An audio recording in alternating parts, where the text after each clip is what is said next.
Medzištátny vlak Eurocity 121 Košičan zo smeru Košice, Kisak, Poprad-Tatry, Štrba, Liptovský Mikuláš, Žilina, Považská Bystrica, Púchov, Horní Lideč, Vsetín, Valašské Meziříčí, Hranice na Moravě, Olomouc hlavní nádraží, Česká Třebová, Pardubice hlavní nádraží, Kolín a Praha hlavní nádraží. Pravidelný príchod 16 hodín 48 minút, ktorý pokračuje smer Praha hlavní nádraží, Kolín, Pardubice hlavní nádraží, Česká Třebová, Olomouc hlavní nádraží, Hranice na Moravě, Valašské Meziříčí, Vsetín, Horní Lideč, Púchov, Považská Bystrica, Žilina, Liptovský Mikuláš, Štrba, Poprad-Tatry, Kisak a Košice.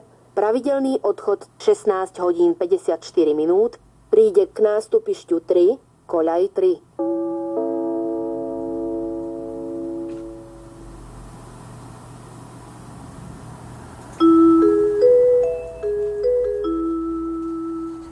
Medzištátny vlak Eurocity 121 Košičan, smer Praha hlavní nádraží, Kolín, Pardubice hlavní nádraží, Česká Třebová, Olomouc hlavní nádraží, Hranice na Moravě, Valašské Meziříčí, Vsetín, Horní Lideč, Púchov, Považská Bystrica, Žilina, Liptovský Mikuláš, Štrba, Poprad-Tatry, Kisak a Košice.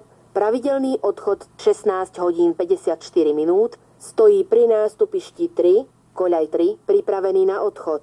Ukončite nástup, vlak hneď odíde.